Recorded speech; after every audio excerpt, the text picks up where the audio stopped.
Benjamin Franklin, one of the founding fathers of America, said, "Only two things are certain, death and taxes." This quote hits the nail on the head, and while we will not be exploring death, we will be looking at tax. Assalamu alaikum, this is An Nur the Light.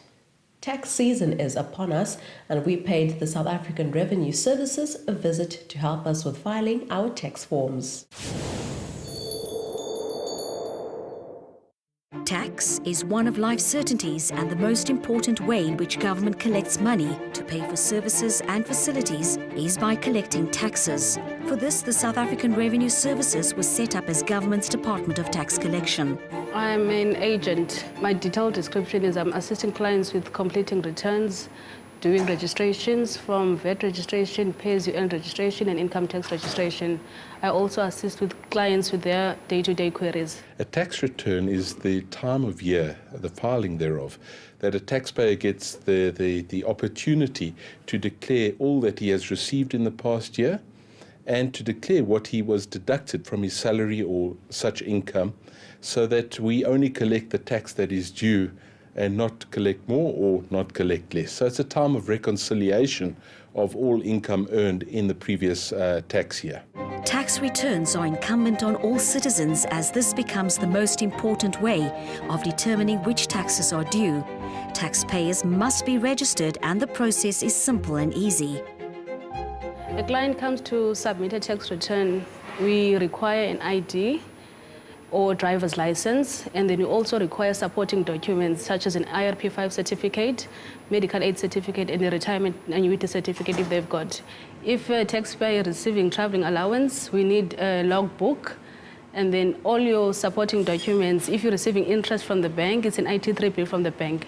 So we require all your supporting documents that you have in order for us to file your return.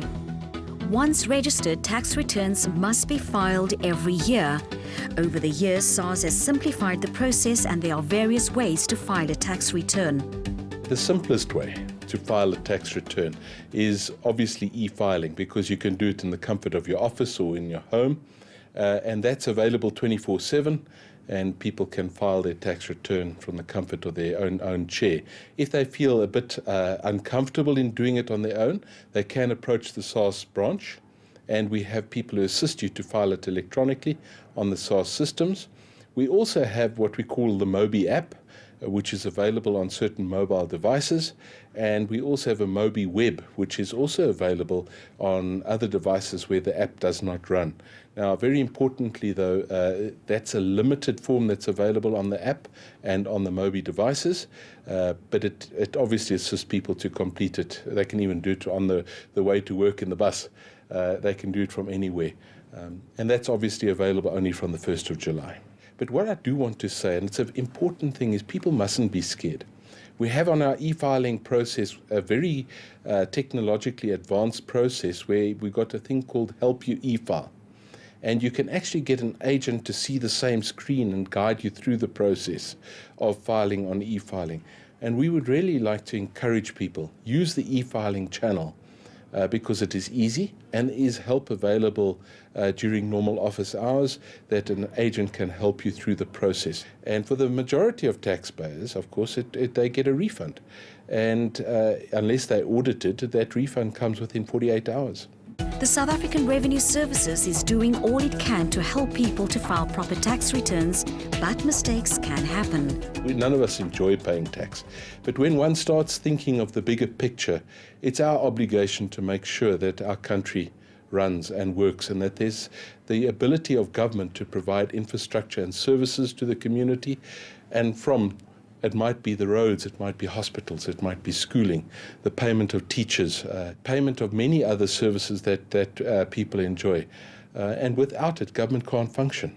So it's important that people see this not as a burden, but an obligation that enables us to ensure we provide services to all our communities. Paying your tax is the responsible thing to do, as this money benefits not only yourself, but the greater community as well. Wow, I honestly never knew SARS had so many tools to help us file a proper tax return. Do the right thing and make sure to use all the available services for submitting a tax return.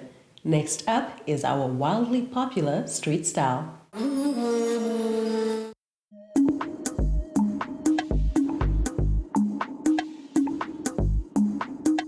Style defines you as an individual. It basically defines you as a person. When you wake up every morning, what are you going to wear? Are you going to be wearing something casual, something elegant? Style is what I encompass out, what I show to others, what I wear, what I want people to say about me.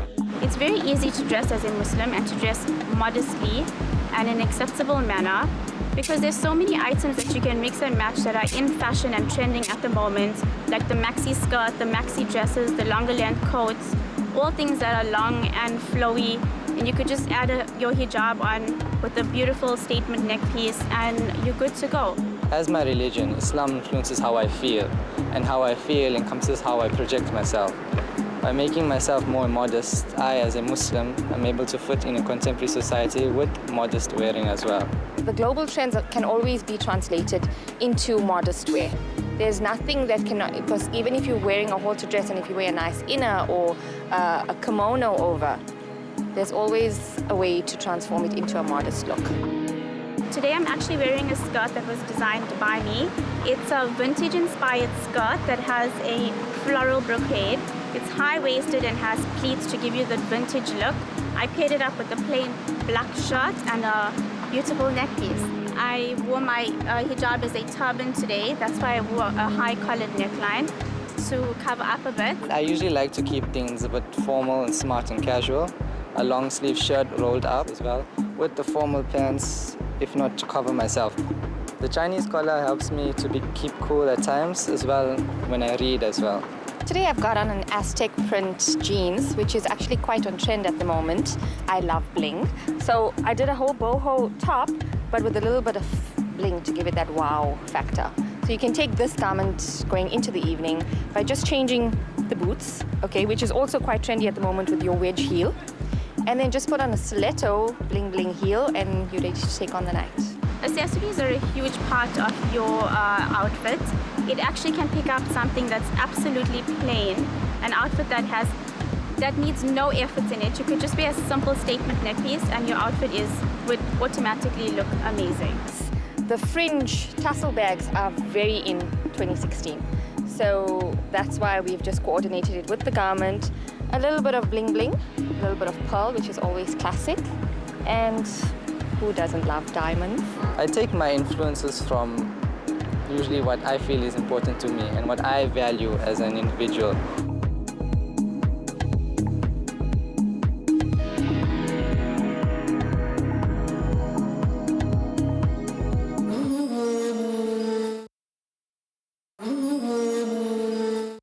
It seems the list of dynamic Muslim South Africans doesn't get any shorter. We visited Rabia Qasim to bring you this story.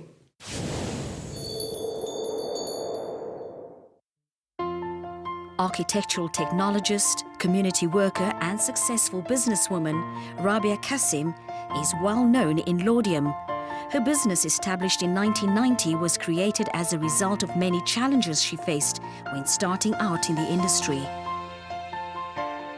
Nest Designs is basically my company. I started it in 1990, very soon after qualifying as a draftsperson. In those days it was called draftspeople, and not architectural technologists. I did my internship, and with internship passing, there's a limited scope of work that's available as an employee. And it was not enough for me. It was not fulfilling for me. I needed to be more involved in the projects. I wanted to make the decisions myself. And I wanted control over the work that I was doing, with the result that I registered my company called Finesse Designs. Usually when we're designing a home, the first thing that we start off with is the client's lifestyle. Definitely the client's lifestyle, because that person, that family is going to live in that home. And the home has to work around the family and not the other way around. So their lifestyle, if they entertain a lot, so we want a lot of entertainment areas. The other aspect that we consider, yes, energy efficiency is a crazy buzzword today, but it's very important.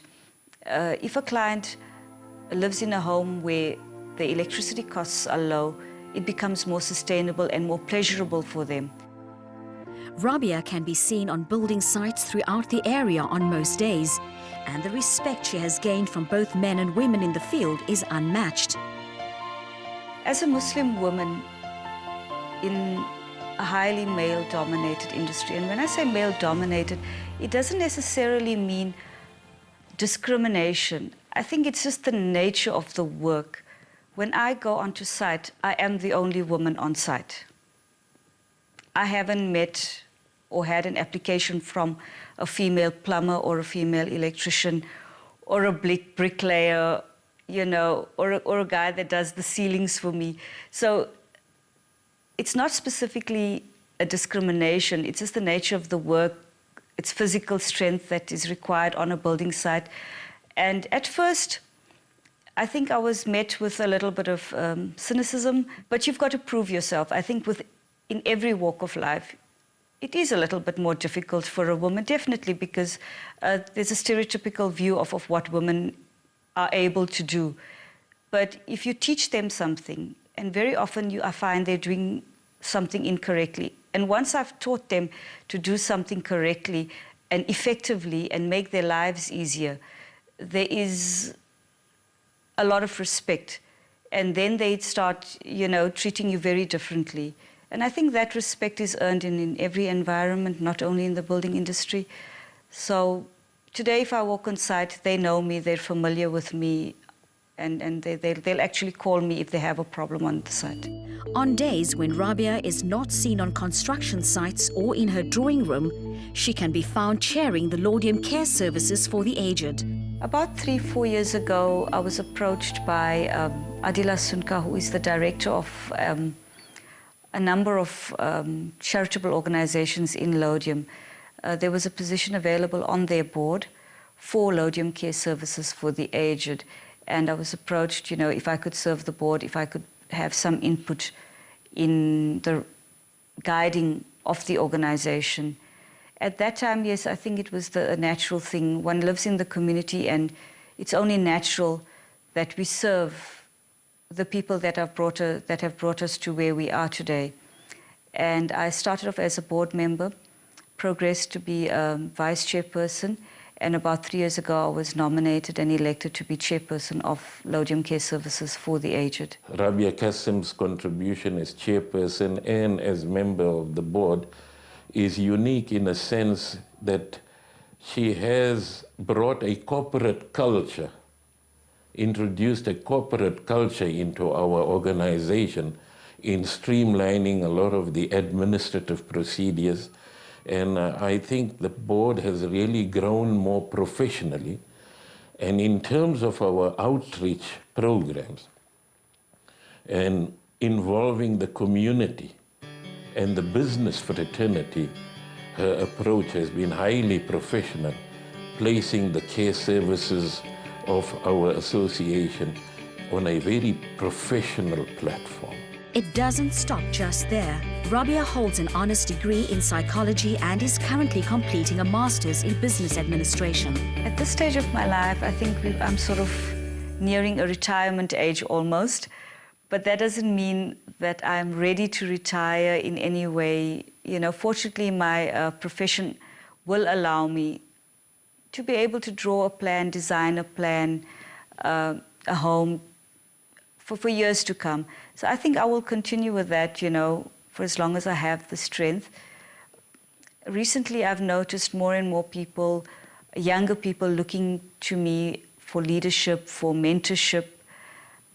And I think at some point in time, I'd probably write a book, you know, to inspire, motivate other people about my experiences and how that can, you know, assist young people in achieving and being successful as people. There's never too much that one can achieve. With the drive to succeed, Rabia continues to push herself and others, remembering to give back and to always look forward. Don't forget to send us your questions for Maulana Zakaria Philander as soon as possible. Our books, tech and app segment is up next.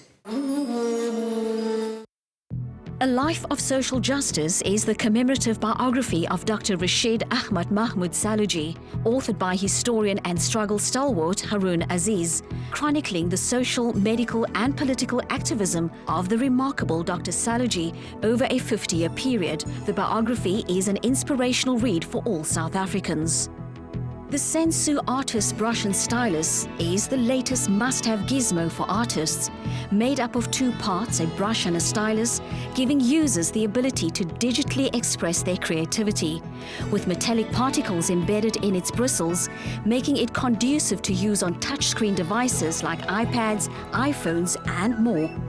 Lil Muslim 2 Kids Dua game is the latest interactive Android technology from the Lil Muslim app series, designed to teach little ones the significant daily du'as. Featuring MP3 audios, puzzles and cute characters, the Lil Muslim Kids Dua app will keep your children glued to the screen for hours of learning.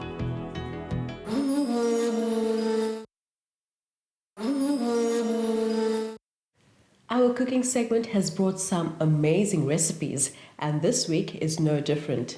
In the kitchen is Shanaz Mullah from Pietermaritzburg, sharing her favorite Pakistani-Canadian recipe with us. Assalamu alaikum.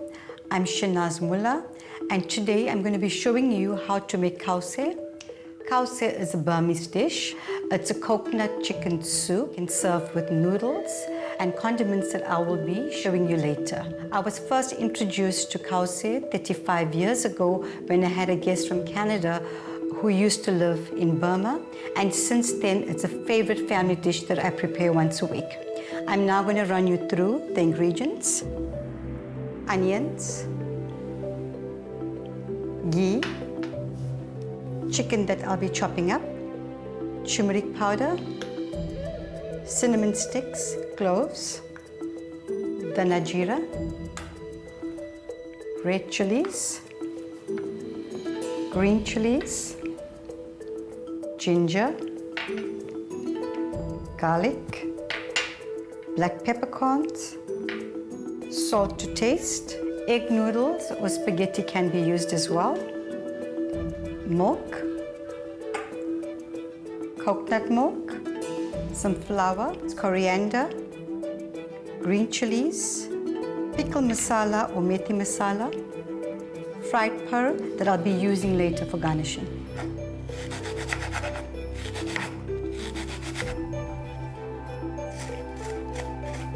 I have chopped up the onions and I've chopped up the chicken. What I'm going to be doing now is throw in the ingredients: a teaspoon of turmeric, cloves, 2 cinnamon sticks. I am taking a teaspoon of dhana jeera, a teaspoon of red chilies, half a teaspoon green chilies, a tablespoon of ginger, a tablespoon of garlic, a few peppercorns, and salt to taste. And I'm going to mix it well so the spices blend into the chicken.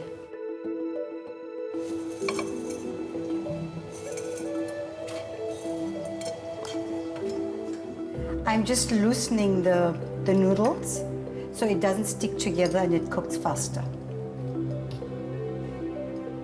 I will let this boil for about 10 minutes until it's done. I'm adding 2 tablespoons of ghee. You can use oil, but when I'm using chicken, I prefer using ghee. Ghee just gives the food such a nice flavor, rich flavor, more than oil. I'm going to let this now saute for about 5 minutes. the one thing that my mom was teaching me how to cook, she said it is very important that you saute your onions very well.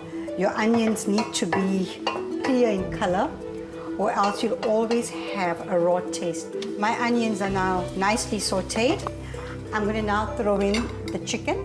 When I cook the chicken, I cook it on high, so it cooks quickly, and the chicken is still soft and juicy. It's not overcooked.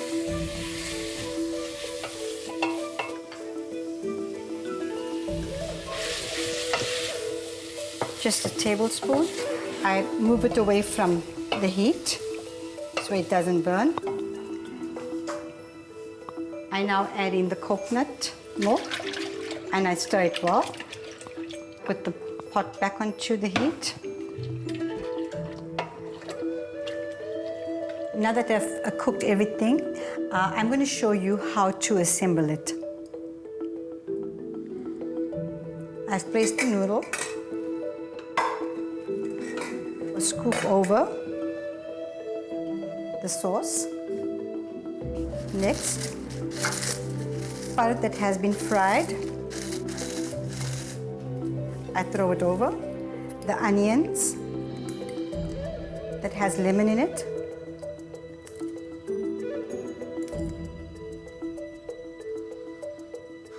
I then throw over the methi masala. It's just an infusion of different flavors together. I then add dhania.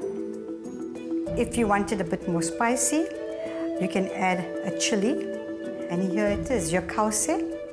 Bismillah wa ala barakatillah. Enjoy.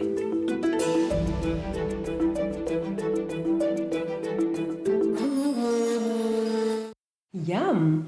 Another easy peasy recipe that I'm dying to try. If you know anyone who wants to showcase their cooking talent, let us know and we'll make it happen. Until next week, I'm Mare Mukwanda. Salang Hantle. Assalamu alaikum.